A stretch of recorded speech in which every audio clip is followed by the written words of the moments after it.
जय हिंद दोस्तों, स्वागत है आप सभी का अपना परिवार प्रत्युष क्लासेस पर। मैं प्रजीत कुमार अपने चैनल पर आप सभी का स्वागत करता हूं। फ्रेंड्स, आज हम एक्साइज इंस्पेक्टर 64 पोस्ट का जो एग्ज़ाम हुआ था, मेंस एग्ज़ाम, उसका सॉल्यूशन करने वाले हैं और बहुत डिटेल से सॉल्यूशन करेंगे। तो वीडियो को पूरा देखिएगा और अगर आप हमारे चैनल पर नए हैं तो चैनल को सब्सक्राइब कीजिए, वीडियो को लाइक कीजिए और अपने दोस्तों के पास भी शेयर कीजिए, क्योंकि वीडियो बनाने में बहुत मेहनत लगता है मेरे दोस्त। So please subscribe my channel and support me. और वीडियो पूरा देखिएगा क्योंकि मेंस का ये प्रश्न है ना, सवाल, तो मेंस का डिटेल सॉल्यूशन करेंगे तभी तो आप लोग को आगे वाली एग्ज़ाम में, आने वाली एग्ज़ाम में फ़ायदा होगा। आगे के एग्ज़ाम में ये सब ध्यान रखिएगा। तो चलिए बिना देर के हुए शुरू करते हैं।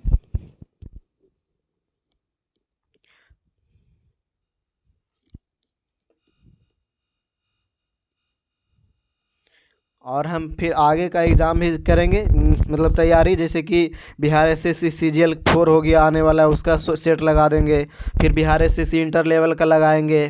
तो ये सब का भी वीडियो देखिएगा ज़रूर और चैनल को सब्सक्राइब कर दीजिए। तो चलिए देखते हैं पहला प्रश्न। कह रहा है किस अनुच्छेद में भारत सरकार के कार्यों का वर्णन है। तो कौन सा अनुच्छेद में है? तो ये अनुच्छेद 77 में है। ऑप्शन नंबर बी आंसर हो जाएगा, अनुच्छेद 77। चलिए ऑप्शन के अनुसार बताते हैं क्या है। अनुच्छेद 77 में वर्णन है भारत सरकार के कार्यों का, याद रखिएगा। और संविधान से आया है प्रश्न, तो इसके बारे में बताते हैं। जैसे कि जिस समय मूल संविधान था, लागू हुआ था, उस समय 22 भाग था और फिर 395 अनुच्छेद था और 8 अनुसूचियाँ थी। ये सब याद रखिएगा। और अभी वर्तमान में बात करें तो वर्तमान में 448 से ज़्यादा, मतलब 448 प्लस हो गया है अनुच्छेद। और भाग की बात करें तो 25 भाग हो गया है।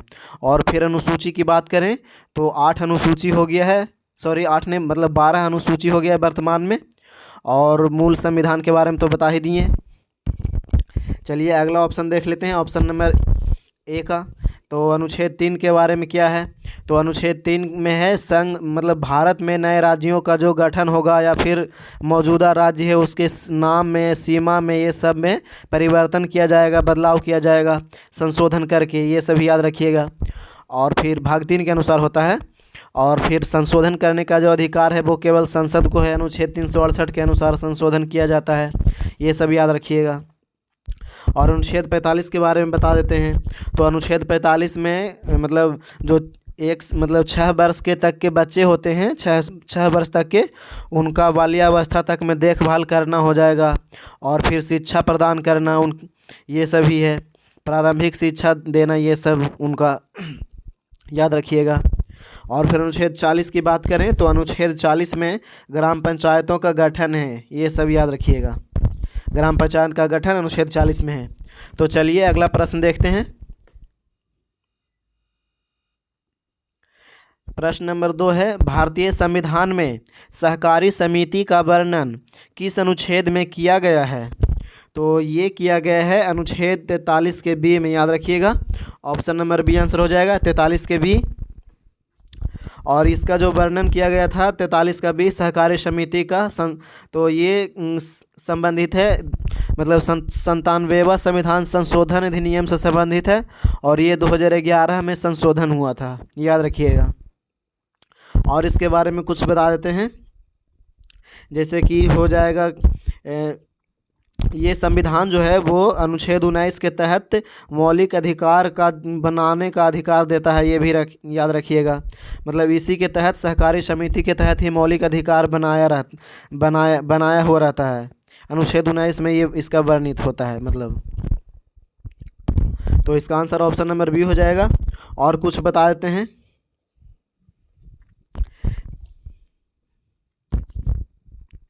जैसे कि अनुच्छेद 43 हो गया।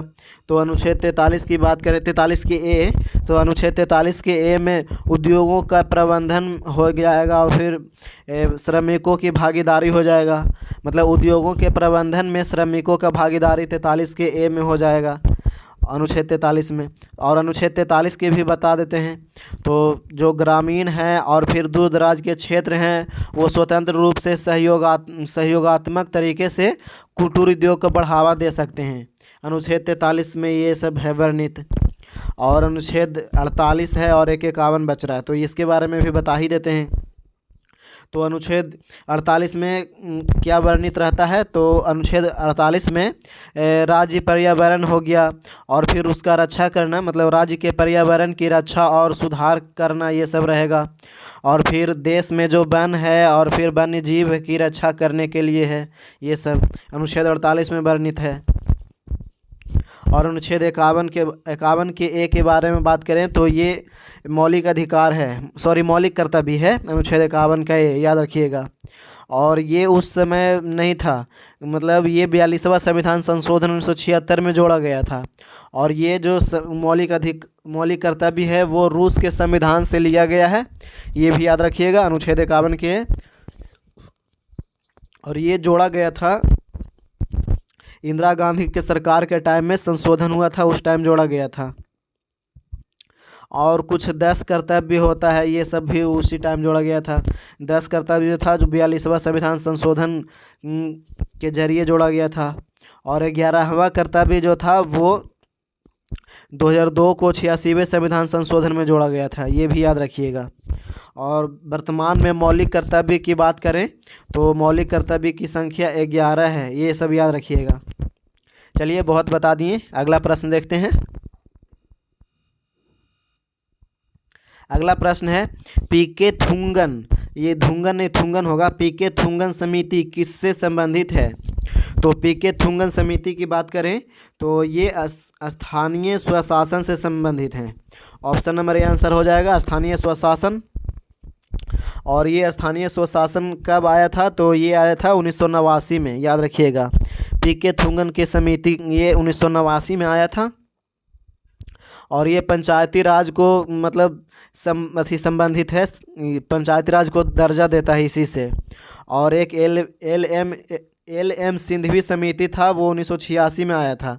और एल एम सिंघवी समिति की सिफारिश पर ही आया था ये सब। और एल एम सिंघवी समिति भी है वो पंचायती राज से ही संबंधित है, ये याद रखिएगा। और कुछ बता देते हैं पंचायती राज के बारे में, जैसे कि एक है बलवंत राय मेहता समिति, ये भी पंचायती राज से संबंधित है। तो बलवंत राय मेहता समिति नवंबर 1957 में आया था। और ये अपनी रिपोर्ट जब प्रस्तुत किए थे तो उसके बाद ही ये सिफारिश पंचायती राज के रूप में माना गया था ये सब। चलिए, अगला प्रश्न देख लेते हैं। अगला प्रश्न है स्थानीय स्वशासन के प्रतिनिधि को चुनाव लड़ने की न्यूनतम उम्र कितनी है? तो न्यूनतम उम्र है 18 वर्ष, याद रखिएगा। कितना वर्ष है? तो 21 वर्ष हो जाएगा इसका। स्थानीय स्वशासन के प्रतिनिधि को चुनाव लड़ने के 21 वर्ष है। 18 वर्ष तो वोट देने का अधिकार है, 18 वर्ष वोट देने का अधिकार है और 21 वर्ष है चुनाव लड़ने का। और इसके बारे में कुछ फैक्ट बता देते हैं, जैसे कि क्या हो जाएगा कि 61वां संविधान संशोधन 1989 के तहत ही मत देने का उम्र घटाकर 21 वर्ष से 18 वर्ष कर दिया गया था, ये याद रखिएगा। और फिर पंचायती राज के बारे में आया है तो और कुछ फैक्ट बता देते हैं इसके बारे में, जैसे कि चुनाव लड़ने के लिए 21 वर्ष चाहिए पंचायती राज में। और फिर अगर विधायिका के निचले सदन केंद्र या लोकसभा या फिर राज्य विधानसभा हो गया, ये सब के सदस्य की न्यूनतम उम्र 25 वर्ष होता है। प्रधानमंत्री बनने के लिए 25 वर्ष चाहिए कम से कम, मुख्यमंत्री बनने के लिए 25 वर्ष, ये सब याद रखिएगा। और कुछ बता देते हैं 25 वर्ष के बारे में तो बता दिए, और कुछ बताते हैं जैसे कि विधानमंडल हो गया, ये सब याद रखिएगा। या फिर विधायिका के ऊपरी सदन हो गया, राज्यसभा या फिर राज्य विधान परिषद हो गया, या फिर ये सब का उम्र होता है 30 वर्ष चाहिए, तो वो सब 30 वर्ष में बनते हैं।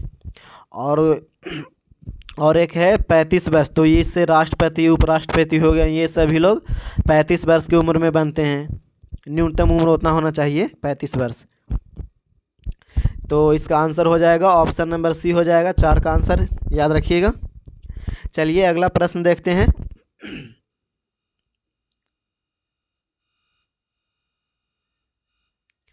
अगला प्रश्न है सूची 1 को सूची 2 से मिलान करने का है। तो मिलान करने का है तो राज्य का तो हो जाएगा राज्यपाल, ये राज्य का राज्यपाल, और फिर संघ का हो जाएगा प्रधानमंत्री, संघ का प्रधानमंत्री, और ग्राम पंचायत का हो जाएगा सरपंच, ग्राम पंचायत का सरपंच हो जाएगा, और फिर नगर निगम का महापौर हो जाएगा। तो इस अनुसार ऑप्शन इसका देख लेते हैं किस में है। तो इसका ऑप्शन नंबर बी आंसर हो जाएगा, याद रखिएगा। चलिए अगला प्रश्न देखते हैं। भारत सरकार का प्रथम विधि अधिकारी कौन होता है? तो भारत सरकार का प्रथम विधि अधिकारी की बात करें तो ये महान्यायवादी होता है। ऑप्शन नंबर सी आंसर हो जाएगा महान्यायवादी। और महान्यायवादी की पद की बात करें तो इसका उल्लेख अनुच्छेद 76 में है। अनुच्छेद 76 में महान्यायवादी का पद का उल्लेख है। और कुछ इसके बारे में बता देते हैं महान्यायवादी के बारे में, जैसे कि क्या बोलता है, महान्यायवादी जो है वो अपना त्याग पत्र राष्ट्रपति को देता है, ये याद रखिएगा। और महान्यायवादी को हटाने का अधिकार सिर्फ राष्ट्रपति को ही होता है, ये भी याद रखिएगा। और महान्यायवादी की नियुक्ति राष्ट्रपति ही करता है बस। और फिर महान्यायवादी बनने के लिए व्यक्ति की योग्यता होना चाहिए, और मतलब जो उच्चतम न्यायालय है उसके न्यायाधीश बनने के होना चाहिए सब। और केंद्र सरकार के सबसे बड़ा विधि अधिकारी या मुख्य वकील महान्यायवादी ही होता है, ये भी याद रखिएगा। और महान्यायवादी को ही अटॉर्नी जनरल ऑफ इंडिया भी कहा जाता है। तो ये सभी फैक्ट याद रखिएगा, इसके बारे में बहुत बता दिए। अब अगला प्रश्न देखते हैं। अगला प्रश्न है किसी लोकतंत्र प्रणाली में संसदीय कार्यपालिका से क्या अभिप्राय है? तो इसका क्या अभिप्राय है तो देखते हैं ऑप्शन, ये तो और ऑप्शन देखते हैं। अगर वीडियो अच्छा लग रहा है तो वीडियो को लाइक कीजिए, चैनल को सब्सक्राइब कीजिए और अपने दोस्तों के पास भी शेयर कीजिए। तो इसका आंसर ये हो जाएगा डी वाला, ऐसी कार्यपालिका जो संसद के बहुमत के समर्थन पर निर्भर हो, ये वाला आंसर हो जाएगा ऑप्शन नंबर डी, 7 का आंसर। और इसके बारे में कुछ फैक्ट बताते हैं, जैसे कि संसदीय शासन प्रणाली को अपनाया जाता है इसी के तहत, कार्यपालिका के तहत ही, याद रखिएगा। और कुछ फैक्ट बता देते हैं। सरकार का जो मुखिया होता है वो मतलब राज्य का मुखिया भी होता है, ये सब जो कि अलग अलग व्यक्ति होते हैं। जैसे कि केंद्र सरकार का मुखिया होता है प्रधानमंत्री और राज्य सरकार का मुखिया होता है मुख्यमंत्री, ये सब ध्यान में रखिएगा। चलिए अगला प्रश्न देखते हैं। अगला प्रश्न है हिंदी को राजभाषा बनाने के लिए जो संविधान सभा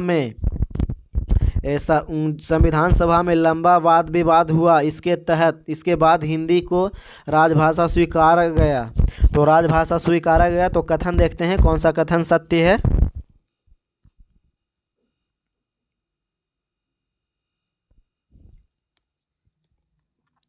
तो देखते हैं कथन क्या है। मुंशी अयंगर फार्मूला ने हिंदी भाषा को राजभाषा और लिपि देवनागरी की सिफारिश की, तो ये तो सत्य है। और देखते हैं नीचे, संघ सरकार को हिंदी भाषा का प्रचार प्रसार नहीं करना चाहिए, तो ये गलत है। और देखते हैं, भारत की बाध्यता है कि वह हिंदी भाषा को राजभाषा का दर्जा नहीं दे सकता, तो ये भी गलत है। तो ऑप्शन नंबर केवल 1 हो जाएगा, केवल 1 सही है, याद रखिएगा। और राजभाषा से क्वेश्चन आया है तो एक अनुच्छेद याद रखिएगा 343 में है, याद रखिएगा भाषा के बारे में। चलिए अगला प्रश्न देख लेते हैं। अगला प्रश्न क्या है।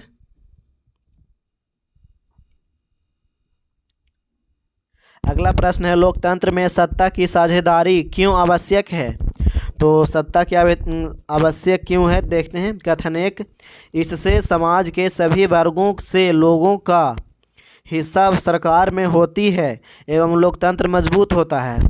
और कथन दो देखते हैं, समाज में शांति और भाईचारा बनाए रखने के लिए एवं इससे सामाजिक संघर्ष नहीं होता है। तो दोनों सही है, एक ऑप्शन सी हो जाएगा। कथन एक और दो दोनों सत्य है। चलिए अगला प्रश्न देख लेते हैं। अगला प्रश्न है, संविधान में संशोधन की आवश्यकता समय समय पर क्यों होती है।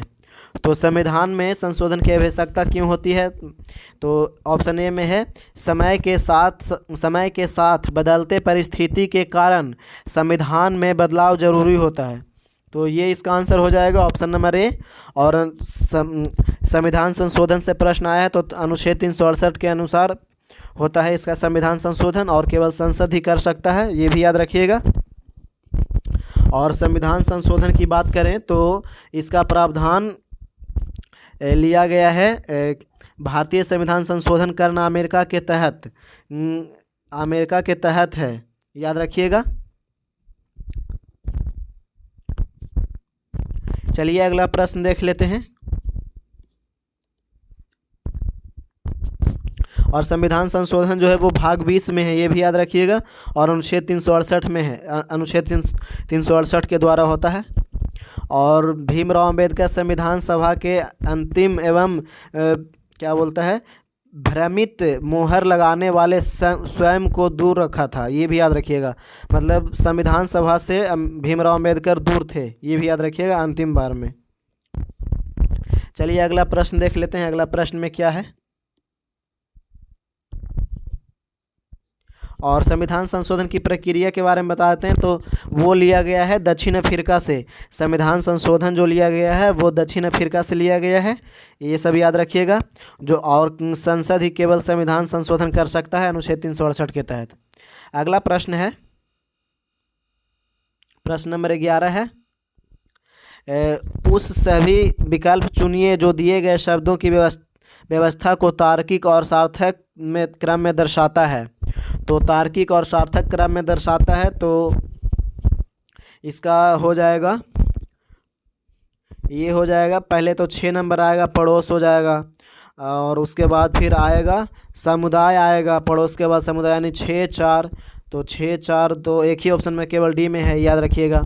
तो 6 4 2 5 1 3 ये सब याद रखिएगा, बाकी पढ़ लीजिएगा। अगला प्रश्न देख लेते हैं। पड़ोस, जैसे कि पहले पड़ोस हो जाएगा, उसके बाद समुदाय हो जाएगा, उसके बाद गांव हो जाएगा, उसके बाद नगर हो जाएगा, उसके बाद राज्य होगा, उसके बाद राष्ट्र होगा, इतना ध्यान में रखिएगा। चलिए अगला प्रश्न देख लेते हैं। अगला प्रश्न है, निम्नलिखित कथनों में से सत्य कथन पहचान करें। तो सत्य कथन का चयन करने के लिए बोल रहा है, तो इसका सत्य कथन केवल डी होगा, याद रखिएगा। भारत में सभी धर्मों को समान संरक्षण प्राप्त है, केवल डी हो जाएगा। ऑप्शन नंबर डी इसका आंसर हो जाएगा। अगला प्रश्न है, निम्नलिखित कथन पर विचार करें। तो लोकतंत्र में समानता से अभिप्राय सभी नागरिकों के लिए समान अधिकार व अवसर सुनिश्चित करना है। तो ये तो ठीक है। और देखते हैं, समानता समाज में विभाजन और भेदभाव को कम करती है और सभी व्यक्तियों को एक समान मानवीय दृष्टिकोण से देखती है, ये भी सही है। तो इसका आंसर हो जाएगा ऑप्शन नंबर सी, 1 और 2 दोनों, याद रखिएगा, 1 और 2 दोनों होगा। चलिए अगला प्रश्न देखते हैं। और अस्पृश्यता का अंत अनुच्छेद 16 में है, याद रखिएगा। सॉरी, भाग 7 अनुच्छेद 16 में है अस्पृश्यता का अंत। अगला प्रश्न है, राष्ट्रपति के राष्ट्रीय आपातकाल शक्ति पर विचार कीजिए। तो आपातकाल की शक्ति पर विचार करने के लिए बोल रहा है। तो एक में प्रधानमंत्री और मंत्रिपरिषद के लिखित सिफारिश पर कभी भी आपातकाल को लागू कर सकते हैं। 2 में है लोकसभा द्वारा संकल्प पारित कर राष्ट्रपति को भेजा जाता है तो वह आपातकाल को वापस लेने के लिए बाध्य, और आगे देखते हैं, बाध्य हैं। हाँ, तो इसका आंसर हो जाएगा 1 और 2 दोनों सही है, याद रखिएगा। और इसके बारे में कुछ अनुच्छेद बता देते हैं, जैसे कि संविधान संशोधन के तहत ही 352 में मंत्रिमंडल शब्द जोड़ा गया था, ये याद रखिएगा। और 44वां संविधान संशोधन हुआ था, तो उस टाइम आपातकाल लगाने के लिए मंत्रिमंडल की सिफारिश, लिखित सिफारिश का प्रावधान था, ये भी याद रखिएगा। और अनुच्छेद 52 के तहत ही राष्ट्रपति केवल आपातकाल की घोषणा कर सकता है। और फिर प्रधानमंत्री और उनके केंद्रीय मंत्री जो होते हैं मंत्रिमंडल, उनके द्वारा जो लिखित रूप से दिया जाता है, पुष्टि होता है, उसके बाद फिर आपातकाल की घोषणा होता है। और कुछ फैक्ट बताते हैं, जैसे कि अनुच्छेद 74 हो गया, तो अनुच्छेद 74 के तहत ही राष्ट्रपति, प्रधानमंत्री और मंत्रिमंडल ये सभी आपातकाल की घोषणा करता है और इसका लिखित फाइल वापस भेज सकता है उद्घोषणा के लिए। चलिए अगला प्रश्न देखते हैं। अगला प्रश्न क्या है? अगला प्रश्न है, निम्नलिखित स्वतंत्रता संघर्ष के घटनाओं पर विचार कीजिए। तो स्वतंत्रता संघर्ष के बारे में है, तो कौन सी घटना पहले हुआ था देखते हैं। तो देखते हैं अगस्त प्रस्ताव कब हुआ है। तो अगस्त प्रस्ताव हुआ है 1940 में, अगस्त 1940 में अगस्त प्रस्ताव हो जाएगा पहले। उसके बाद फिर हो जाएगा व्यक्तिगत सत्याग्रह, तो ये हुआ था अक्टूबर 1940 में, व्यक्तिगत सत्याग्रह अक्टूबर 1940। उसके बाद क्रिप्स मिशन हुआ था, तो क्रिप्स मिशन हुआ था मार्च 1942 में। उसके बाद हुआ था भारत छोड़ो आंदोलन, तो भारत छोड़ो आंदोलन हुआ था 8 अगस्त 1940 को। भारत छोड़ो आंदोलन हुआ था अगस्त 1942 को, सॉरी अगस्त प्रस्ताव जो हुआ था वो 8 अगस्त को हुआ था, सॉरी थोड़ा सा गलती बोला गया। अगस्त प्रस्ताव 8 अगस्त 1940 को हुआ था।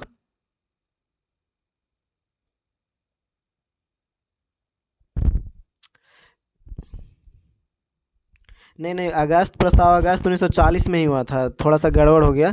अगस्त प्रस्ताव 1940 में ही हुआ था। और फिर व्यक्तिगत सत्याग्रह जो हुआ था अक्टूबर 1940 में हुआ था। और क्रिप्स मिशन जो हुआ था वो हुआ था मार्च 1942 में। और भारत छोड़ो आंदोलन हुआ था अगस्त 1942 में। ये डेट याद रखिएगा, ये सब सही है। और तो इसका आंसर हो जाएगा ऑप्शन नंबर, देख लेते हैं क्या आंसर हो जाएगा। हाँ, ऑप्शन नंबर सी आंसर हो जाएगा। चलिए अगला प्रश्न देखते हैं। अगला प्रश्न है, धन निष्कासन का सिद्धांत किसके द्वारा दिया गया था। तो धन निष्कासन का सिद्धांत की बात करें तो ये दादा भाई नौरोजी के द्वारा दिया गया था। ऑप्शन नंबर ए आंसर हो जाएगा दादा भाई नौरोजी।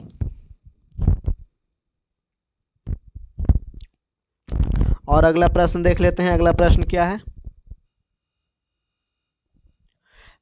अगला प्रश्न है, 3 सेंट्रल कॉलेज 1898 ईस्वी में बनारस में किसके द्वारा स्थापित किया गया था। तो किसके द्वारा किया गया था? तो ये किया गया था एनी बेसेंट के द्वारा। ऑप्शन नंबर ए आंसर हो जाएगा एनी बेसेंट। अगला प्रश्न देख लेते हैं।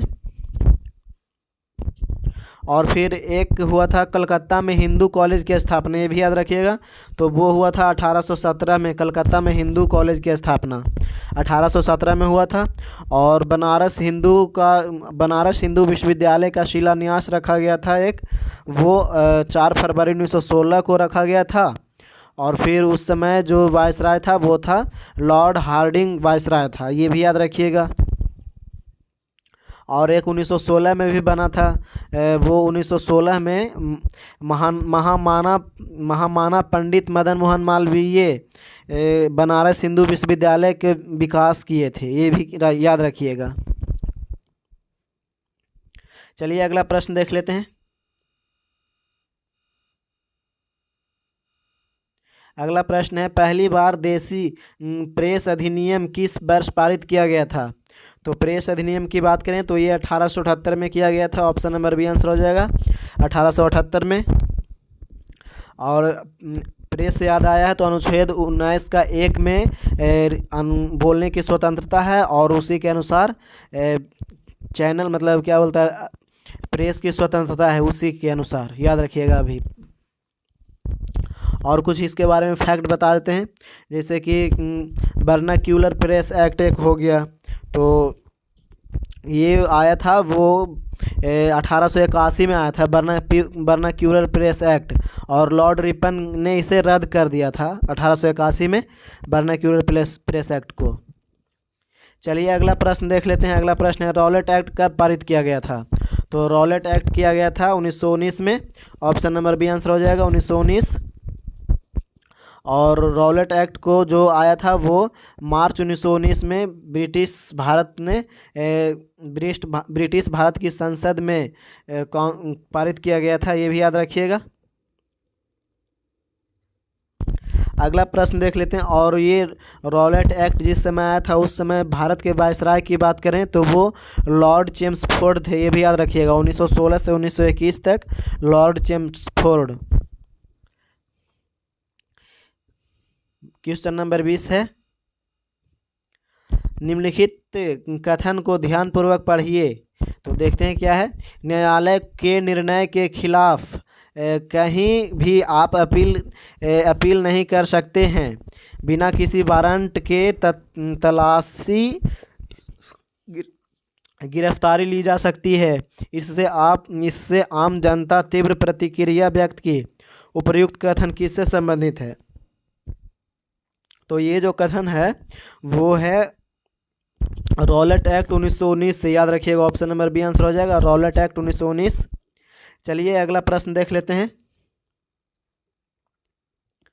अगला प्रश्न है कथन है भारत को स्वतंत्रता 15 अगस्त, और आगे देख लेते हैं क्या है, 1947 को मिली। उसके बाद फिर है कारण 15 अगस्त को स्वतंत्रता दिवस मनाया जाता है। तो और अब देख लेते हैं इसके बारे में अब क्या है।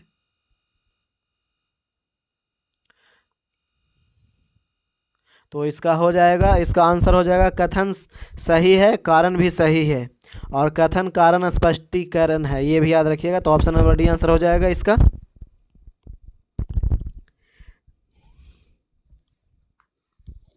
अगस्त स्वतंत्रता से प्रश्न आया है तो इसके बारे में बता देते हैं। भारत जो 15 अगस्त 1947 को स्वतंत्र हुआ था, ये याद रखिएगा।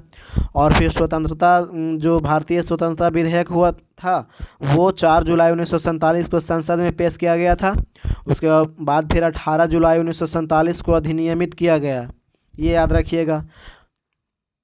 और फिर 15 अगस्त 1947 को ये नियम लागू कर दिया गया कि भारत अब स्वतंत्र है, आज़ाद है, बस। और इसके बारे में कुछ बता देते हैं। जिस समय मार्च 1947 में भारत पहुंचे थे माउंटबेटन, उस समय ब्रिटेन के प्रधानमंत्री थे क्लीमेंट एटली, ये भी याद रखिएगा। क्लीमेंट एटली के निर्देश पर ही माउंटबेटन भारत में आए थे, और 22 मार्च 1947 को भारत आए थे। और एक माउंटबेटन योजना था, वो था 3 जून को ये आया था 1947 को, याद रखिएगा माउंटबेटन योजना। और कुछ इसके बारे में बताते हैं। 1945 से 1951 तक ब्रिटेन के प्रधानमंत्री के कार्य रूप में क्लीमेंट एटली किए थे, याद रखिएगा। चलिए अगला प्रश्न देख लेते हैं। अगला प्रश्न क्या है। और फिर भारत की आज़ादी के समय ब्रिटेन के प्रधानमंत्री की बात करें तो क्लीमेंट एटली ही थे, ये भी याद रखिएगा, क्योंकि प्रश्न ये सब पूछा जाता है कि जिस समय भारत आज़ाद हुआ था उस समय ब्रिटेन के प्रधानमंत्री कौन थे, ये सब पूछा जाता है ऐसे करके। तो क्लीमेंट एटली थे, ये याद रखिएगा। अगला प्रश्न है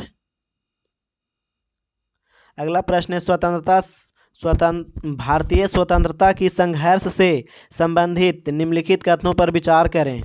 तो घटना कुछ दिया हुआ है, उसके बारे में देखते हैं। तो कह रहा है प्रथम विश्व युद्ध के समय भारतीय से आम जनता को कठिनाइयों का सामना करना पड़ा। और फिर है उसके बाद है जालियांवाला बाग हत्याकांड। उसके बाद फिर गांधी जी द्वारा देशव्यापी रॉलेट एक्ट सत्याग्रह चलाया गया। और फिर है ऑपरेशन ऑटोमन है, ऑटोमन साम्राज्य को समाप्त करने के पश्चात शुरू हुआ खिलाफत आंदोलन। तो इसका ऑप्शन देख लेते हैं। इसका ऑप्शन हो जाएगा एक 3 और 2 4। ऑप्शन नंबर डी आंसर हो जाएगा 1 3 2 4 हो जाएगा। और कुछ फैक्ट बता देते हैं इसके बारे में, जैसे कि प्रथम विश्व युद्ध हो गया वो 1914 से 1918 के बीच लड़ा गया था, ये सब याद रखिएगा। और फिर 24 फरवरी 1919 को गांधी जी ने मुंबई में सत्याग्रह सभा का आयोजन किया था, ये याद रखिएगा। और फिर इसी के तहत रॉलेट एक्ट हुआ था। और रॉलेट एक्ट की बात करें तो 6 अप्रैल 1919 को गांधी जी द्वारा रॉलेट एक्ट की शुरुआत किया गया था, ये भी याद रखिएगा। गांधी जी पहले शुरुआत किए थे। और फिर जालियांवाला बाग हत्याकांड के बारे में बताते हैं। तो जालियांवाला बाग हत्याकांड 13 अप्रैल 1919 को हुआ था। और एक खिलाफत आंदोलन के बारे में बताते हैं। तो वो खिलाफत आंदोलन हुआ था 1919 में घटित हुआ था, ये भी याद रखिएगा।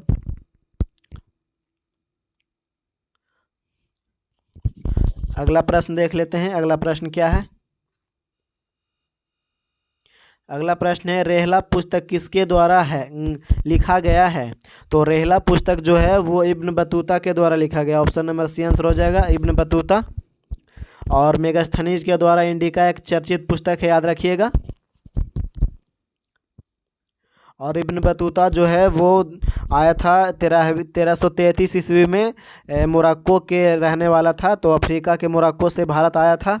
और ये दिल्ली के सल्तनत था ना, उस समय उसका शासक कौन था? मोहम्मद बिन तुगलक। हाँ, मोहम्मद बिन तुगलक के समय में आया था, ये भी याद रखिएगा। और फिर मोहम्मद बिन तुगलक ने इब्न बतूता को विद्वता से प्रसन्न होकर उसे दिल्ली का काजी नियुक्त कर दिया था, ये भी याद रखिएगा। और फिर इब्न बतूता का और कुछ किया था, क्या था? हाँ, इब्न बतूता अपनी यात्रा वृत्तांत में रेहला पुस्तक लिखा था, ये भी याद रखिएगा। और फिर मोहम्मद बिन तुगलक अपनी सनक भारी योजनाओं के लिए पागल बादशाह कहा जाता था, ये भी याद रखिएगा। यानी पागल बादशाह जो है वो मोहम्मद बिन तुगलक को ही कहा जाता था, ये भी याद रखिएगा। चलिए अगला प्रश्न देख लेते हैं। ये मेंस का क्वेश्चन है तो डिटेल से तो बताना ही पड़ता है, और हम सारा क्वेश्चन डिटेल से ही बताते हैं सभी सेट का, तो सभी सेट को अच्छे से देखिएगा। अगला प्रश्न है किस सिंधु सभ्यता स्थल से 2 कमरे का बैरक मिला है? तो किस सिंधु सभ्यता से मिला है? तो ये हड़प्पा से मिला है। ऑप्शन नंबर सी आंसर हो जाएगा हड़प्पा। और ये हड़प्पा की खोज की बात करें तो दयाराम साहनी किए थे 1921 में, ये भी याद रखिएगा। और अगला कुछ बताते हैं इसके बारे में, जैसे कि मोहनजोदड़ो एक हो गया। तो मोहनजोदड़ो का खोज जो किए थे वो राखलदास बनर्जी किए थे 1922 में, ये भी याद रखिएगा। और सिंधु नदी एक है, तो सिंधु नदी पाकिस्तान में है, सिंधु नदी पाकिस्तान में के किनारे स्थित है, ये भी याद रखिएगा। और कुछ बता देते हैं, जैसे कि मोहनजोदड़ो से बहुत प्रकार के मिला था, ये सब नृत्य करते हुए मूर्ति हो गया, ये सब भी याद रखिएगा। नर्तकी की कांस्य मूर्ति हो गया, मृदभांड हो गया, ये भी याद रखिएगा। मोहनजोदड़ो से ही मिला है। बृहत स्नानागार भी मिला है। और कुछ बता देते हैं, जैसे कि एक कालीबंगन हो गया, तो कालीबंगन में बहुत सारा मिला था, वहाँ से खेत को जोते हुए मिला था, मतलब जोते हुए खेत के साक्ष्य मिला था कालीबंगन से। और कालीबंगन जो है वो राजस्थान में पड़ता है, ये भी याद रखिएगा।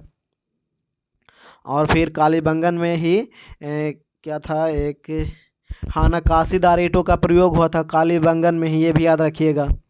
और था अलंकृत ईंटा था। और फिर अग्निकुंड जो था वो भी यही था। और निचला शहर या दुर्ग के अंदर ही काली था, ये सब याद रखिएगा। और कालीबंगन में ही बलि प्रथा का प्रमाण मिला है, ये भी याद रखिएगा। कालीबंगन से ही बलि प्रथा होता था कालीबंगन में। चलिए इसके बारे में बहुत बता दिए। अगला प्रश्न देख लेते हैं। अगला प्रश्न है सिंधु घाटी सभ्यता से संबंधित निम्न कथनों पर विचार कीजिए। तो देखते हैं क्या है निम्नलिखित कथन। एक है जल निकासी की व्यवस्था थी लेकिन वह अनियोजित थी। और देखते हैं सड़क बनाने की ग्रिड पद्धति अपनाई नहीं जाती थी। तो 2 हो गया। और देखते हैं 3 में सभ्यता में नगरीय जीवन प्रारंभ हुआ था। और एक ऑप्शन है 4 नंबर है नगर दो भागों में विभाजित थे। तो हाँ, ये 3 और 4 इसका आंसर हो जाएगा, याद रखिएगा। 3 और 4 ये दोनों सही है, ये दोनों 1 और 2 नहीं होगा, 3 और 4 केवल होगा। इसका ऑप्शन देख लेते हैं क्या है। वीडियो अच्छा लग रहा है तो वीडियो को लाइक कीजिए, चैनल को सब्सक्राइब कीजिए। और ऑप्शन है 4 में ही था पहली गढ़ और फिर या ऊंचाई दूसरी निचली शहर था। हाँ, तो ये भी सही था। तो ये हो जाएगा केवल 3 और 4 ऑप्शन नंबर सी आंसर हो जाएगा।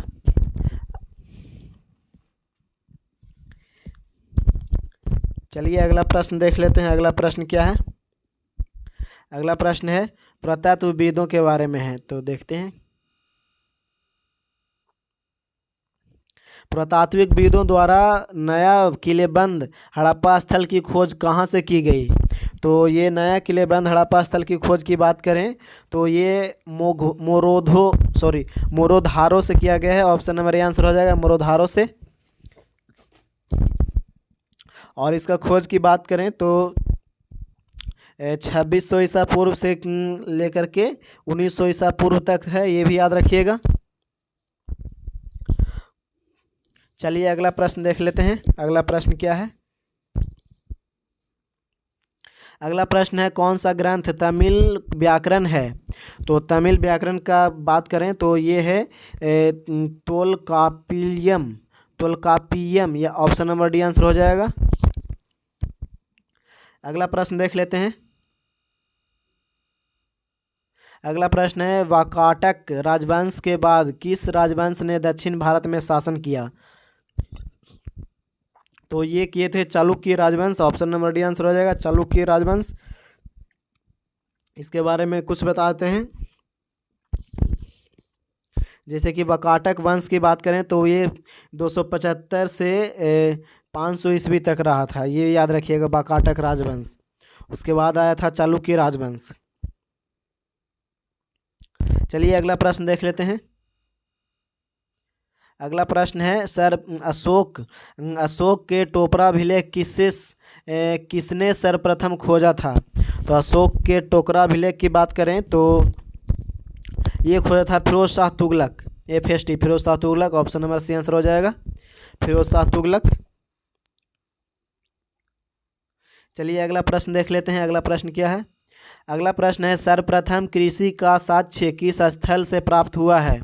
तो कृषि का साक्ष्य की बात करें तो ये मेहरगढ़ से प्राप्त हुआ। ऑप्शन नंबर बी आंसर हो जाएगा, मेहरगढ़। और कृषि विकास यहाँ जो था लगभग 8000 ईसा पूर्व में हो चुका था, ये भी याद रखिएगा। चलिए अगला प्रश्न देख लेते हैं। अगला प्रश्न क्या है। विश्व का प्रथम मेलानिस्टिक टाइगर सफारी किस राज्य में शुरू हुआ। तो ये किस राज्य में शुरू हुआ है। तो ये ओडिशा में हुआ है। ऑप्शन नंबर सी आंसर हो जाएगा, ओडिशा। और टाइगर के बारे में आया तो इसके बारे में और कुछ बताते हैं। जैसे रॉयल टाइगर बंगाल, मतलब रॉयल बंगाल टाइगर होता है, उसको 8 नवंबर 1972 को ही भारत का राष्ट्रीय पशु घोषित किया गया था। जो अभी भारत का राष्ट्रीय पशु जो है वो रॉयल बंगाल टाइगर को बनाया गया है। और प्रोजेक्ट टाइगर आया था, परियोजना बाघ परियोजना 1973 में आया था, ये भी याद रखिएगा। और 1973 में बाघ परियोजना आया था। और 1973 में बाघ परियोजना, और 1972 में आया था शेर परियोजना। 1972 में शेर परियोजना, लायन परियोजना 1972 में। तो इसका आंसर हो जाएगा ओडिशा। अगला प्रश्न देख लेते हैं। अगला प्रश्न क्या है। अगला प्रश्न है सितंबर में कौन सा दिवस मनाया जाता है।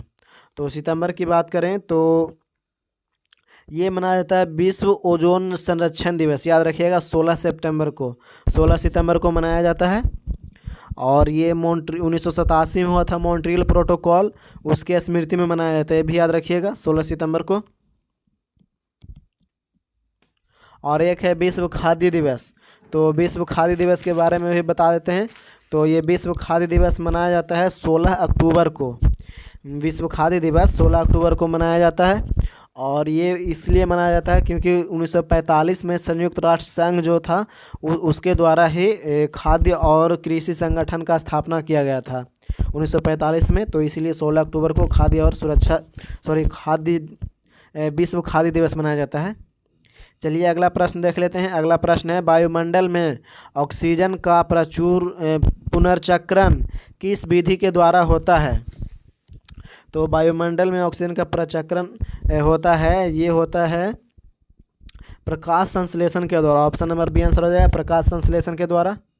अगला प्रश्न देख लेते हैं, निम्नलिखित में से जैव अनिम्नीकरणीय पदार्थ कौन है?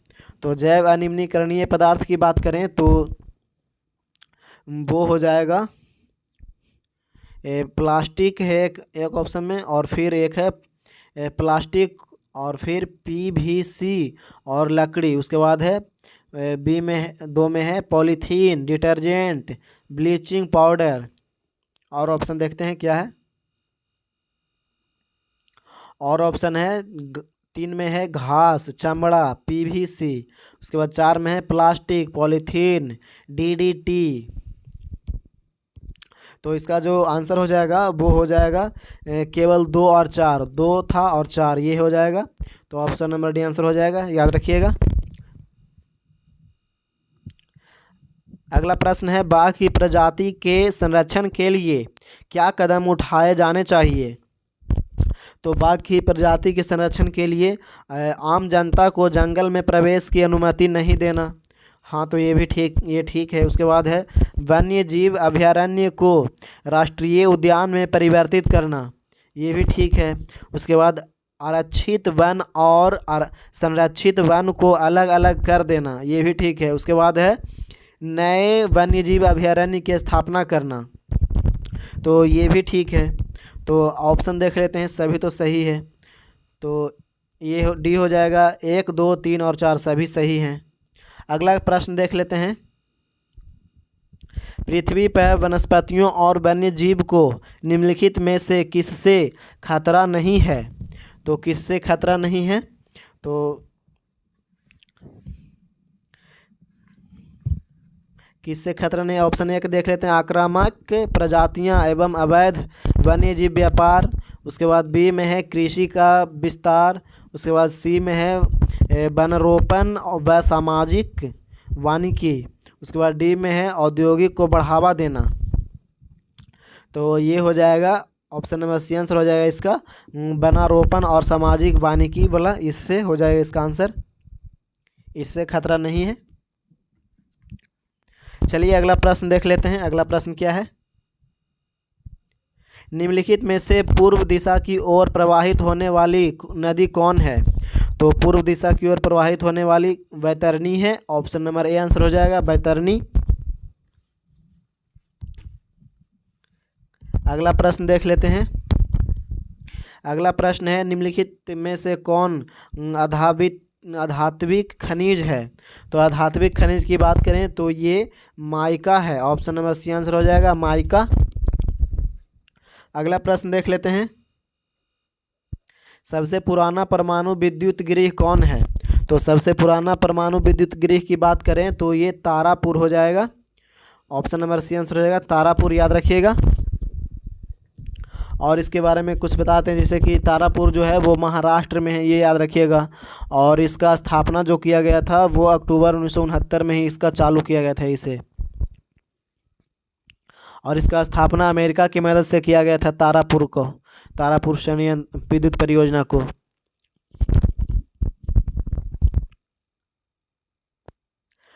चलिए अगला प्रश्न देख लेते हैं। और एक है, भारत का पहला परमाणु रिएक्टर एक है वो अप्सरा है, ये याद रखिएगा। भारत का पहला परमाणु रिएक्टर अप्सरा है।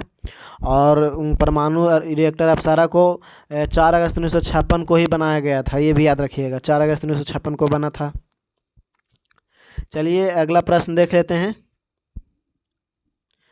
अगला प्रश्न है, चंबल नदी द्वारा जो बीहड़ घाटी बनाई गई है उस घाटी को क्या कहा जाता है? तो उस घाटी को क्या कहा जाता है? तो वो तंग घाटी कहा जाता है। ऑप्शन नंबर सी आंसर हो जाएगा, तंग घाटी। अगला प्रश्न देख लेते हैं, अगला प्रश्न क्या है। अगला प्रश्न है, वीडियो अच्छा लग रहा है तो वीडियो को लाइक कीजिए, चैनल को सब्सक्राइब कीजिए। अगला प्रश्न है, लेटेराइट मिट्टी अत्यधिक वर्षा के बाद निर्मित होती है, जिसका कारण है? तो इसका कारण क्या है? तो इसका कारण है निछालन। याद रखिएगा, ऑप्शन नंबर सी आंसर हो जाएगा, निछालन। और चलिए अगला प्रश्न देख लेते हैं। अगला प्रश्न है, कपास की खेती के लिए प्रयुक्त मिट्टी। तो ऑप्शन और देखते हैं, कपास की खेती के लिए उपयुक्त मिट्टी।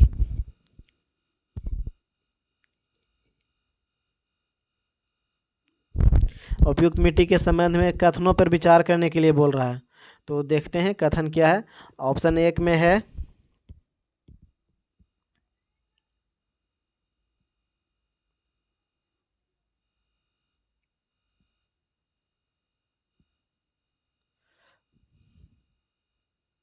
ऑप्शन एक में है, यह यह काफ़ी समय तक नमी बनाए रखती है। और फिर दो में है, यह मिट्टी जलयोजित रहती है तो पीली हो जाती है। उसके बाद है तीन में, यह कंकड़ और चूना पत्थर से भरपूर होती है। तो केवल एक हो जाएगा, ऑप्शन नंबर केवल एक सही है, याद रखिएगा। अगला प्रश्न देख लेते हैं। अगला प्रश्न है, निम्नलिखित में से बागानी फसल के अंतर्गत कौन कौन से फसल सम्मिलित है? तो कौन कौन से फसल सम्मिलित है? तो ये सम्मिलित है चाय, कॉफ़ी, दाल, ये सम्मिलित है, रबर नहीं है। तो ऑप्शन नंबर 1, 2 और 3 हो जाएगा, ऑप्शन नंबर बी आंसर हो जाएगा इसका।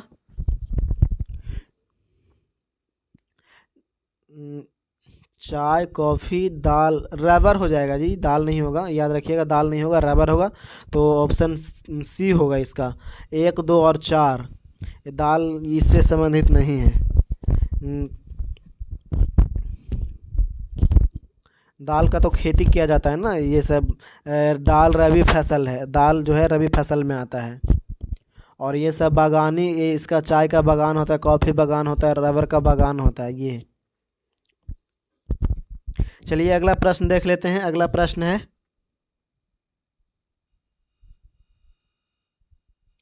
जलोढ़ मिट्टी से संबंधित निम्नलिखित कथनों पर विचार कीजिए। तो जलोढ़ मिट्टी के बारे में बोल रहा है। तो एक में है, भारत के कुल भूभाग का लगभग 40% हिस्से पर जलोढ़ मिट्टी है। तो ये तो सही है। उसके बाद है, जलोढ़ मिट्टी का निर्माण नदियों द्वारा बहाकर लाए गए निक्षेपों द्वारा होता है। तो ये भी सही है। तो इसका ऑप्शन हो जाएगा 1 और 2 दोनों सही है, ऑप्शन नंबर सी आंसर हो जाएगा। अगला प्रश्न देख लेते हैं। अगला प्रश्न है,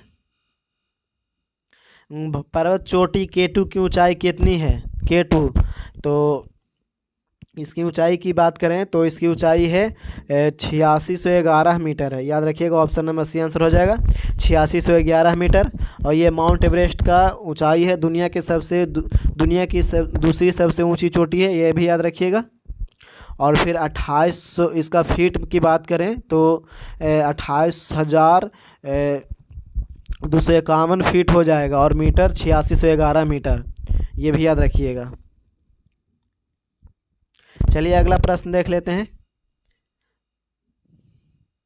अगला प्रश्न है, भारतीय मानसून को प्रभावित करने वाला कारक कौन सा है? तो खाद्य है। तो एक में देखते हैं, अवस्थिति हो जाएगा। 2 में भूतापीय और जलीय तापन की दर में अंतर हो जाएगा। 3 में हवाओं का मौसमी बदलाव है। और 4 में है अंतरा उष्णकटिबंधीय अभिसरण क्षेत्र। तो इसका कथन के बारे में है। तो ये सभी सही है, ये याद रखिएगा। देख लेते हैं ऑप्शन में है, हाँ है, डी हो जाएगा इसका, सभी सही है। चलिए अगला प्रश्न देख लेते हैं। वैज्ञानिकों द्वारा हाल ही में विकसित, और आगे देखते हैं, हाल ही में विकसित। वीडियो अच्छा लग रहा है तो वीडियो को लाइक कीजिए, चैनल को सब्सक्राइब कीजिए और अपने दोस्तों के पास भी शेयर कीजिए। विकसित राजलक्ष्मी और पूसा सुगंधा किस फसल की किस्म है? तो ये चावल का किस्म है, याद रखिएगा। ऑप्शन नंबर सी आंसर हो जाएगा, चावल का एक किस्म है। अगला प्रश्न देख लेते हैं। अगला प्रश्न क्या है? अगला प्रश्न है, निम्नलिखित पहाड़ी में कौन सा पहाड़ी मेघालय का पठार का भाग है? तो ये हो जाएगा गारो पहाड़ी। ऑप्शन नंबर डी इसका आंसर हो जाएगा, गारो पहाड़ी। चलिए, पहाड़ी से प्रश्न आया तो कुछ बता देते हैं। जैसे कि नीलगिरी पहाड़ी हो गया, तो नीलगिरी पहाड़ी जो है वो पश्चिमी घाट का एक पर्वतमाला है, ये याद रखिएगा। और फिर नीलगिरी पहाड़ी जो है वो तमिलनाडु हो गया, कर्नाटक हो गया और केरल, ये सब तीनों राज्य में फैला हुआ है, ये याद रखिएगा। और फिर नीलगिरी पहाड़ी जो है वो उसका सबसे ऊंचा चोटी है, ऊंची चोटी डोडा बेटा है। और डोडा बेटा की ऊंचाई की बात करें तो वो 2637 मीटर है, ये भी याद रखिएगा। और फिर नीलगिरी पहाड़ी जो है वो नीलगिरी की पहाड़ी में ही पाया जाता है। टोडा हो गया, कुरुम्ब हो गया और फिर पनियास हो गया और अडियंस हो गया, ये सब जनजातियाँ नीलगिरी की पहाड़ी में रहता है। ये सब याद रखिए, एक जनजाति पूछ लेता है तो बता दिए। और इसके बारे में कुछ बताते हैं। जैसे कि नीलगिरी पहाड़ी में मुदुमलाई हो गया और फिर वायनाड वन्यजीव अभयारण्य है वहीं। और फिर बांदीपुर राष्ट्रीय उद्यान नीलगिरी की पहाड़ी में है। और फिर नागरहोर राष्ट्रीय उद्यान है, ये सब नीलगिरी की पहाड़ी हो जाएगा। और फिर है मुकुर्ती है, एक होता है मुकुर्ती राष्ट्रीय उद्यान है। और साइलेंट वैली वहीं है नीलगिरी की पहाड़ी में। और एक इसके बारे में एक फैक्ट बताते हैं, जो कि नीलगिरी पहाड़ी जो है वो सदाबहार वन हो गया और 16 घास हो गया वहाँ पाया जाता है, ये सभी। और कटीला झाड़ियाँ भी पाई जाती है नीलगिरी की पहाड़ी में। तो इतना बता दिए। और फिर बताते हैं, जैसे डफला की पहाड़ी हो गया, तो डफला पहाड़ी के बारे में जो है वो पूर्वी अरुणाचल प्रदेश में पाया जाता है और असम के सीमा पर स्थित है, ये याद रखिएगा। और डफला पहाड़ी पर डफला नामक एक जनजाति का कब्जा है, ये भी याद रखिएगा।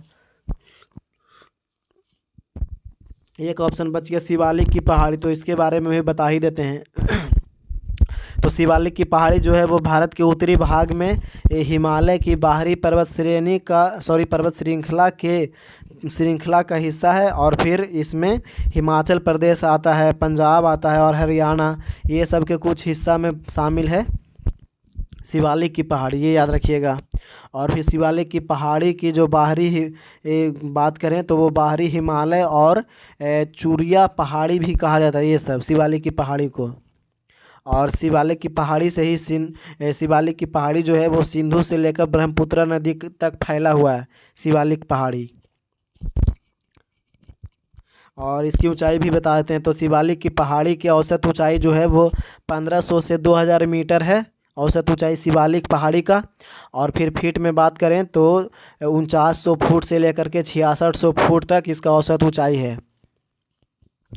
चलिए, और एक गारो पहाड़ी के बारे में भी थोड़ा बताते हैं। तो ये गारो पहाड़ी जो है वो मेघालय में स्थित है, ये याद रखिएगा। और फिर गारो पहाड़ी मेघालय में स्थित है। और हाँ, यहाँ एक गारो खासी पर्वतमाला का हिस्सा है, ये भी याद रखिएगा, गारो पहाड़ी जो है। और ये गारो पहाड़ी में मुख्य रूप से यहाँ गारो लोग रहता है, ये भी याद रखिएगा। चलिए, बहुत बता दिए। अगला प्रश्न देख लेते हैं। अगला प्रश्न है, सूची 1 को सूची 2 से मिलान करने के लिए बोल रहा है। तो सूची 1 को सूची 2 से, तो ये जोजिला दर्रा जो है वो हो जाएगा जम्मू कश्मीर, जोजिला दर्रा जम्मू कश्मीर। और फिर नाथुला दर्रा सिक्किम हो जाएगा, नाथुला दर्रा सिक्किम हो जाएगा, ये तो ऐसे हो जाएगा। और फिर बोडमिला दर्रा, तो बोमडीला दर्रा हो जाएगा अरुणाचल प्रदेश, ये हो जाएगा। और फिर शिपकीला दर्रा हो जाएगा हिमाचल प्रदेश।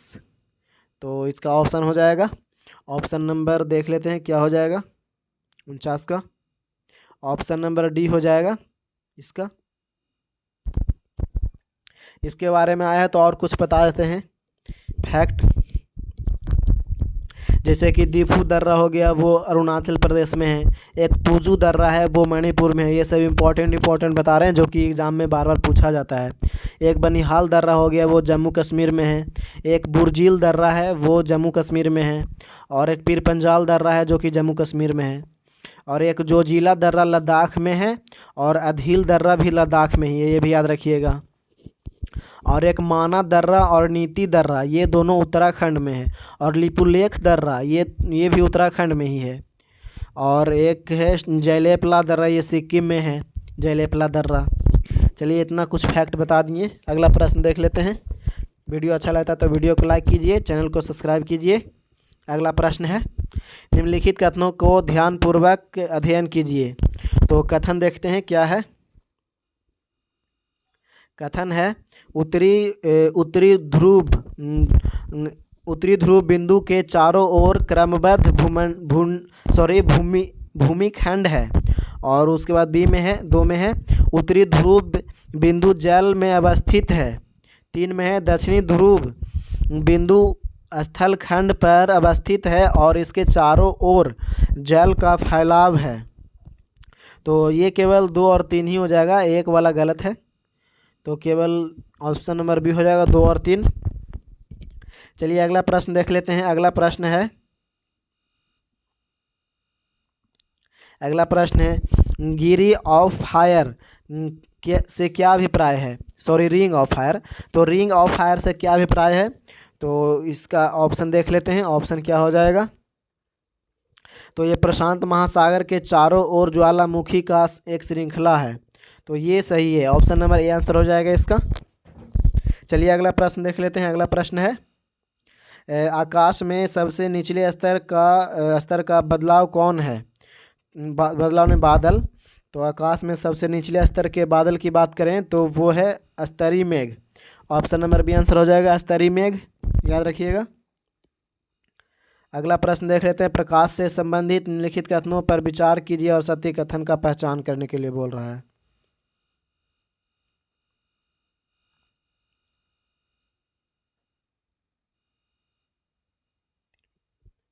तो देखते हैं सत्य कथन के बारे में। तो ये प्रकाश के गमन करने के लिए किसी माध्यम की आवश्यकता नहीं होती है। तो ये सही है। तो ये इसका आंसर हो जाएगा 53 का ये। और इसके बारे में कुछ बताते हैं। तो प्रकाश के तरंगदैर्घ्य की बात करें तो 3900 एंगस्ट्रॉम से लेकर के 7800 एंगस्ट्रॉम तक होता है, ये याद रखिएगा। चलिए अगला प्रश्न देख लेते हैं। अगला प्रश्न क्या है। अगला प्रश्न है, निम्नलिखित कथनों से असत्य कथन चयन करें। तो असत्य कथन की बात करें तो एक में है, फ्लेमिंग के दाएं हाथ के नियम से प्रेरित धारा की दिशा ज्ञात किया जाता है। और फिर बी में है, फ्लेमिंग के दाएं हाथ के नियम से मध्यमा अंगुली से चुंबकीय क्षेत्र की दिशा ज्ञात की जाती है। तो असत्य ये बी वाला हो जाएगा, केवल 2 याद रखिएगा।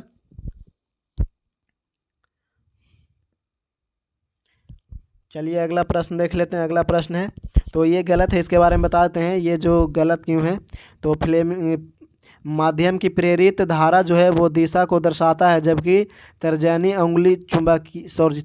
चुंबकीय क्षेत्र की दिशा को दर्शाती है, ये याद रखिएगा।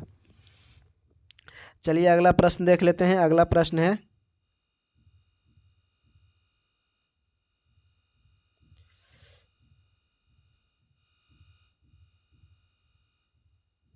अगला प्रश्न है, किसी दूरस्थ बिंदु स्रोत से आती श्वेत प्रकाश के किरण स्रोत के बीच एक घूमती हुई चकती रख दी जाती है। तो चकती रख दी जाती है, तो इसका हो जाएगा बी, चकती पर प्रकाश का विवर्तन होगा। ऑप्शन नंबर बी इसका आंसर हो जाएगा।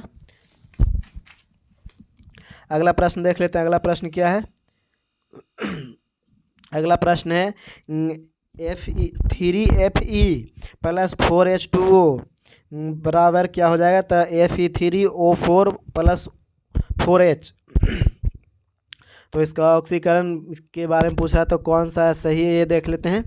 तो इसका आंसर जो हो जाएगा वो ये Fe का ऑक्सीकरण हो रहा है, ये ठीक है। उसके बाद H2O का अपचयन हो रहा है, ये भी ठीक है। उसके बाद H2O ऑक्सीकारक एजेंट की तरह व्यवहार कर रहा है, ये भी ठीक है। तो 1 2 3 ठीक है। उसके बाद H2O उपापचय की तरह व्यवहार कर रहा है, तो ये गलत है। तो केवल 1 2 और 3 सही है। ऑप्शन नंबर सी आंसर हो जाएगा, याद रखिएगा। चलिए अगला प्रश्न देख लेते हैं। वीडियो अच्छा लगता है तो वीडियो को लाइक कीजिए, चैनल को सब्सक्राइब कीजिए, जल्दी से जल्दी 1000 सब्सक्राइबर का टारगेट पूरा कीजिए। अगला प्रश्न है, विलयन में H+ आयन की सांद्रता बढ़ने पर विलयन का pH मान क्या प्रभाव पड़ेगा। तो विलयन का pH मान का प्रभाव की बात करें तो वो pH का मान कम हो जाता है, ये याद रखिएगा। ऑप्शन नंबर आंसर हो जाएगा। अगला प्रश्न देखते हैं, न्यूक्लियॉन की बंधन ऊर्जा से संबंधित सत्य कथन का चयन कीजिए। तो सत्य कथन का चयन की बात करें तो ये हो जाएगा, इसका सत्य कथन जो है वो एक में है, न्यूक्लियॉन जिसकी बंधन ऊर्जा जितनी अधिक होगी वह उतना ही स्थिर न्यूक्लियॉन होगा। तो यही इसका आंसर हो जाएगा। ऑप्शन नंबर ए आंसर हो जाएगा। अगला प्रश्न देख लेते हैं। अगला प्रश्न है, किसी वसीय खाद्य पदार्थ को खुला छोड़ देने पर ऑक्सीजन के कारण जो गंध और रंग परिवर्तित होती है, इस प्रक्रिया को कहते हैं। तो इस प्रक्रिया को कहते हैं रोसिडिटी, याद रखिएगा, रोसिडिटी विकृति गंधता। ऑप्शन नंबर बी आंसर हो जाएगा। अगला प्रश्न देख लेते हैं। अगला प्रश्न क्या है, और किण्वन के बारे में बता देते हैं। तो किण्वन जो है वो एक जैव रासायनिक प्रक्रिया है जिसमें जटिल कार्बनिक यौगिक को सूक्ष्मजीवों की सहायता से सरल कार्बनिक यौगिक में परिवर्तित किया जाता है, विघटित किया जाता है, ये याद रखिएगा किण्वन के बारे में।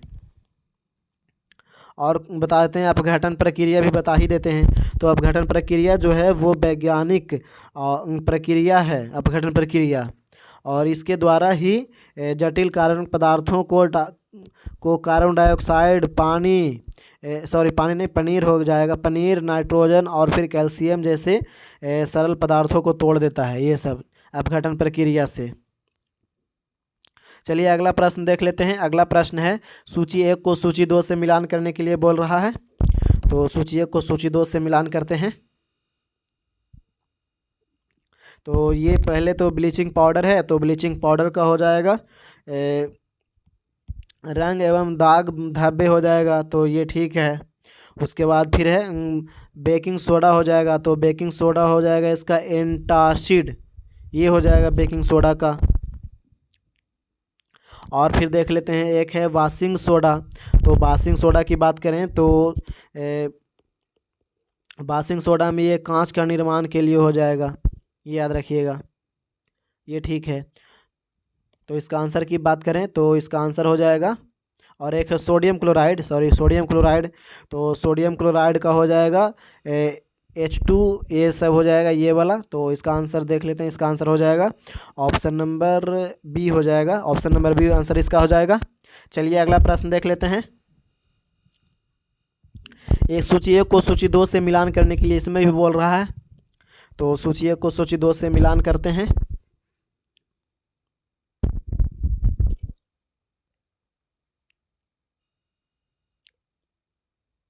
ये एक में है प्रतिरोधी, तो प्रतिरोधी हो जाएगा, काटा फटा और घाव को साफ करने में हो जाएगा प्रतिरोधी। और प्रतिजैविक, इसका ऑप्शन और आगे भी होगा, हाँ ये वाला है। चलिए इसको आप मिला लीजिए, इसका हम डायरेक्ट आंसर ही बता देते हैं। इसका आंसर हो जाएगा ऑप्शन नंबर डी हो जाएगा इसका आंसर। ऑप्शन नंबर डी इसका आंसर हो जाएगा। चलिए अगला प्रश्न देख लेते हैं। फिर से मिलान करने के लिए दे दिया है, ऐसा मेंस में प्रश्न पूछता है, देख रहे हैं ना, इसीलिए बोल रहे हैं ध्यान से सीरीज़ को देखते रहिए और चैनल को सब्सक्राइब कीजिए। तो इसका जो आंसर हो जाएगा वो हम बता देते हैं। पहले एक का जो हो जाएगा वो एक का तो सेरिबैलम है, तो इसका हो जाएगा मेडुला, चलने में खड़े हो वाला, ये वाला हो जाएगा सेरिबेलम एक का 4। उसके बाद फिर 3 बी है हाइपोथैलेमस, तो बी में हो जाएगा शरीर का तापमान, भावनाओं, भूख हो गया। उसके बाद नींद का नियंत्रण हो गया ये। फिर उसके बाद सेरेब्रम है, तो सेरेब्रम की बात करें तो ये एक हो जाएगा बुद्धि, चेतना, स्पर्श, दृष्टि एवं स्मृति का नियंत्रण, ये हो जाएगा। और देख लेते हैं अगला क्या है। अगला है डी वाला है मेडुला अब्लागेंटा। तो मेडुला अब्लागेंटा की बात करें तो ये इसके लिए हो जाएगा उल्टी का नियमन केंद्र, याद रखिएगा। तो इसका आंसर की बात करें तो इसका आंसर जो हो जाएगा वो बी वाला हो जाएगा, ऑप्शन नंबर बी आंसर हो जाएगा इसका। चलिए अगला प्रश्न देख लेते हैं। अगला प्रश्न क्या है। अगला प्रश्न है निम्नलिखित में से मानव शरीर में वायु के अभिगमन का कौन सा क्रम सही है। तो वायु के अभिगमन के क्रम की बात करें तो वो हो जाएगा नाक की नली, उसके बाद ग्रासनीज, स्वर स्वयंत्र, उसके बाद स्वर यंत्र, उसके बाद है ट्रैकिया, उसके बाद श्वास नालिकाएँ, उसके बाद फेफड़ा। तो ये बी, उसके बाद बी आंसर हो जाएगा इसका, याद रखिएगा। चलिए अगला प्रश्न देख लेते हैं। अगला प्रश्न है आप भूतृष्णा के लिए अमाशय में जो रस स्रावित होता है उसकी प्रवृत्ति कैसी होती है। तो अमाशय में जो रस स्रावित होता है वो अम्लीय होता है, ऑप्शन नंबर ए आंसर हो जाएगा अम्लीय। और कुछ बताते हैं जैसे कि भोजन को पचाने में कार्बोहाइड्रेट या प्रोटीन, ये सब जो होता है वो भोजन में कार्बोहाइड्रेट हो गया या फिर प्रोटीन का बसा लिया जाता है, ये याद रखिएगा। अगला प्रश्न है सूची 1 को सूची 2 से मिलान करने के लिए बोल रहा है। तो सूची 1 को सूची 2 से मिलान करते हैं।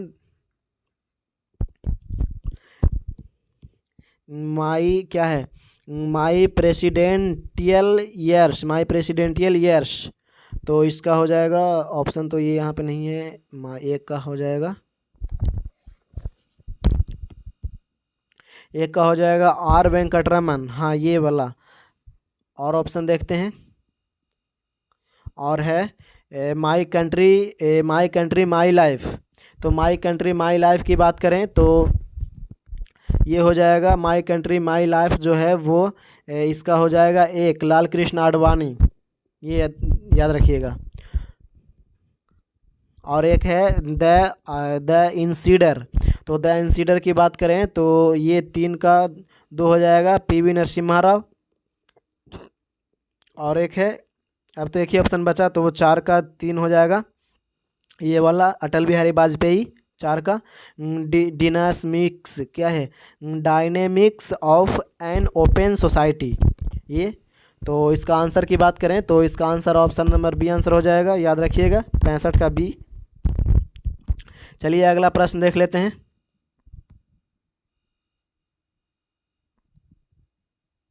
अगला प्रश्न है पोर्ट लुइस किस देश की राजधानी है।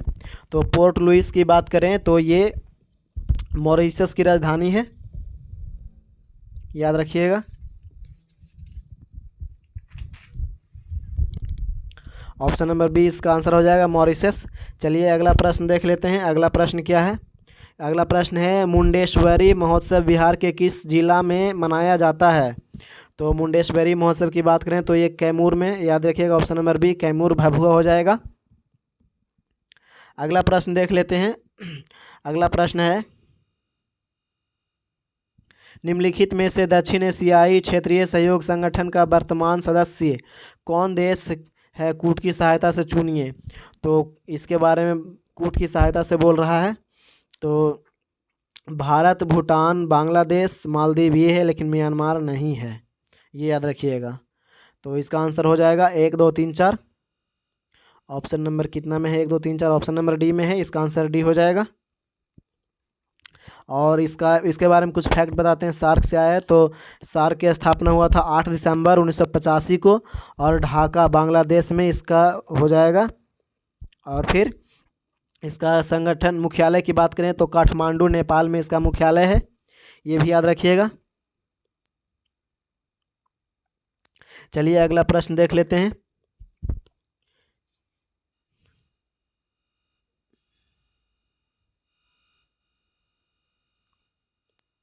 अगला प्रश्न है, हमारे समाज में पुरुष और महिला के लिंग विभाजन को जो किया जाता है वो उसे ख्याल आता है।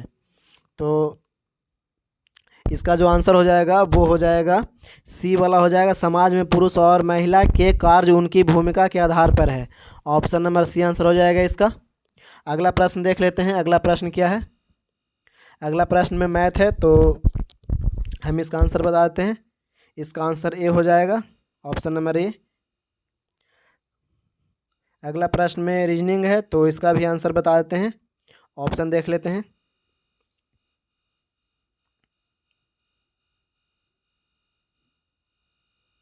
ऑप्शन नंबर डी आंसर हो जाएगा इसका 71 का। अगला प्रश्न देख लेते हैं। आगे में भी रीजनिंग ही है, तो इसका आंसर बता देते हैं। ऑप्शन नंबर डी हो जाएगा। ये सब आप लोग बना लीजिएगा। और अगला प्रश्न है, अगला प्रश्न में भी है, तो इसका आंसर बता देते हैं। इसका आंसर ये हो जाएगा 75 डिग्री। 73 का option 75 degree, option number A.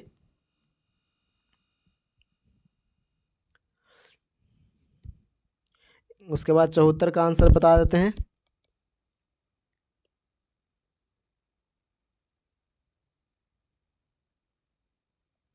तो 74 का 37 हो जाएगा, ऑप्शन नंबर डी आंसर हो जाएगा 37 वर्ष। और इसका आंसर बताते हैं 75 का। 75 का ऑप्शन नंबर डी आंसर हो जाएगा, ऑप्शन नंबर डी 465। अगला प्रश्न है 76 नंबर, तो 76 नंबर का आंसर डी हो जाएगा, सॉरी बी नहीं, डी हो जाएगा 600। अगला प्रश्न है 78 नंबर, तो 78 नंबर का आंसर हम बताते हैं, और 78 का आंसर डी हो जाएगा। और 79 नंबर का आंसर बता देते हैं, तो 79 का ऑप्शन नंबर सी हो जाएगा, याद रखिएगा। और 80 नंबर क्वेश्चन है।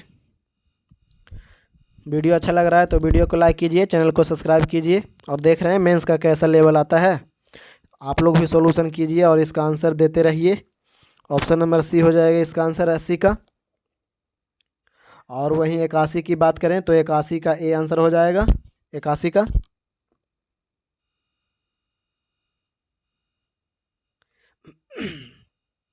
बिरासी का देख लेते हैं। 82 का हो जाएगा ऑप्शन नंबर बी, शाम चुनने के लिए बोल रहा है, तो 82 का ऑप्शन नंबर बी आंसर हो जाएगा, विशाल, सॉरी मशाल। और उसके बाद 83 का देख लेते हैं, तो 83 का ऑप्शन नंबर बी आंसर हो जाएगा 10 वर्ष। 83 का 10 वर्ष, बी ऑप्शन। 84 का आंसर हो जाएगा ऑप्शन नंबर सी, बना लीजिएगा आप लोग अच्छे से। 85 का आंसर जो हो जाएगा वो हो जाएगा ऑप्शन नंबर बी, 85 का बी।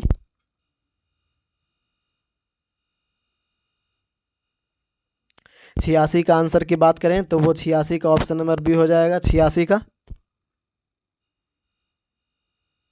और 87 क्वेश्चन नंबर ये है, अच्छे से ध्यान से देख लीजिए, पढ़ लीजिए और आगे देख लेते हैं। उसके बाद यहाँ पे ऐसे है, तो फिर 87 के आंसर की बात करें तो 87 का आंसर हो जाएगा ऑप्शन नंबर डी, उत्तर की ओर। और 88 के आंसर की बात करें तो 88 का आंसर ये हो जाएगा, और 28 वर्ष। 89 में आंसर की बात करें तो 89 का आंसर ए हो जाएगा, 89 का आंसर ए। और फिर 90, तो फिर 90 का आंसर की बात करें तो ये गणित के लिए तर्क दिया हुआ है, तो इसका आंसर ये 1 2 नहीं है, और देख लेते हैं ये वाला ऑप्शन नंबर कौन हो जाएगा, हाँ D, option number D answer हो जाएगा। ना तो 1 ना ही 2 सही है। अगला प्रश्न है 91 नंबर, सॉरी ये बी का जो 90 का जो आंसर था वो 90 का बी सही था, 90 का बी सही है, कथन 2 सही है, याद रखिएगा, कथन दूसरा। और 91 की बात करें तो 91 का डी हो जाएगा, ना तो 1 ना ही 2, 91 का हो जाएगा, ऑप्शन नंबर डी। और अगला प्रश्न देख लेते हैं 92 नंबर। तो फिर 92 नंबर का आंसर हो जाएगा ऑप्शन नंबर डी। 92 का आंसर डी हो जाएगा। 93 की बता देते हैं, तो 93 का हो जाएगा ऑप्शन नंबर डी। 93 का डी हो जाएगा, 93 का भी। और अगला प्रश्न देख लेते हैं सिविल सर्विस डे मनाया जाता है। तो सिविल सर्विस डे की बात करें तो ये मनाया जाता है 21 अप्रैल को। ऑप्शन नंबर ए आंसर हो जाएगा 21 अप्रैल सिविल सर्विस डे।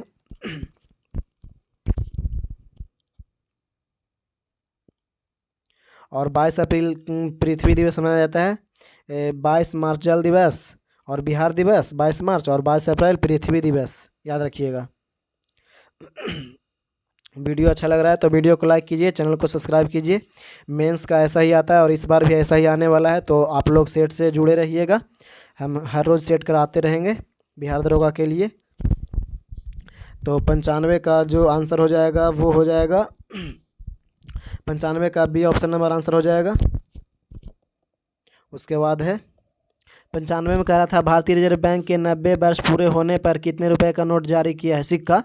तो 90 रुपये का जारी किया है 90 वर्ष पूरा होने पे। और 96 नंबर में क्वेश्चन में कह रहा है महावीर स्वामी के 2550वीं जयंती पर कितने रुपए के सिक्के जारी हुए। तो ये 100 रुपये का जारी हुआ था। ऑप्शन नंबर सी आंसर हो जाएगा, याद रखिएगा सी। 97 नंबर में कह रहा है भारतीय महिला हॉकी टीम के नए कोच बने हैं। तो ये हरेंद्र सिंह बने हैं, याद रखिएगा हरेंद्र सिंह। 97 का आंसर हो जाएगा हरेंद्र सिंह। और 98 का डी गुकेश किस खेल से संबंधित है। तो ये शतरंज से है डी गुकेश। चलिए 98 नंबर डी गुकेश शतरंज से संबंधित है। अगला प्रश्न देख लेते हैं। अगला प्रश्न है पत्रकारिता से संबंधित चमेली देवी जैन पुरस्कार 2024 प्रदान किया गया। तो ये 2024 का करंट अफेयर्स है। तो इसका आंसर ऑप्शन नंबर सी हो जाएगा। 1 और 2 दोनों हो जाएगा, याद रखिएगा 1 और 2 दोनों। लास्ट क्वेश्चन है लता दीनानाथ मंगेशकर पुरस्कार 2024 किसे प्रदान किया गया। तो ये प्रदान किया गया अमिताभ बच्चन को। ऑप्शन नंबर डी आंसर हो जाएगा, ऑप्शन नंबर डी। तो इसमें करंट अफेयर्स का कुछ वेटेज है। और PT1 में तो मद्य निषेध दरोगा का जो आया था पहला PT1 जो P2 जो हुआ था एग्ज़ाम, उसमें करंट अफेयर्स ज़्यादा था और मैथ कम था और फिर रीजनिंग कम था, उसमें नहीं था। लेकिन इसमें रीजनिंग और मैथ का वेटेज ज़्यादा दे दिया है, देख ही लिए होंगे आप। और करंट अफेयर्स 2-4-5 गो है। तो इस बार अच्छे से तैयारी कीजिए, मेरा सीरीज़ देखते रहिएगा, हम कराते रहेंगे सब कुछ, GK का भी और करंट अफेयर्स का भी। और बिहार SSC CGL 4 के लिए भी कराएंगे तैयारी, तो कीजिएगा अच्छे से। मिलते हैं नेक्स्ट वीडियो में। जय हिंद, जय भारत। और अगर आप हमारे चैनल पर नए हैं तो चैनल को सब्सक्राइब कीजिए, वीडियो को लाइक कीजिए।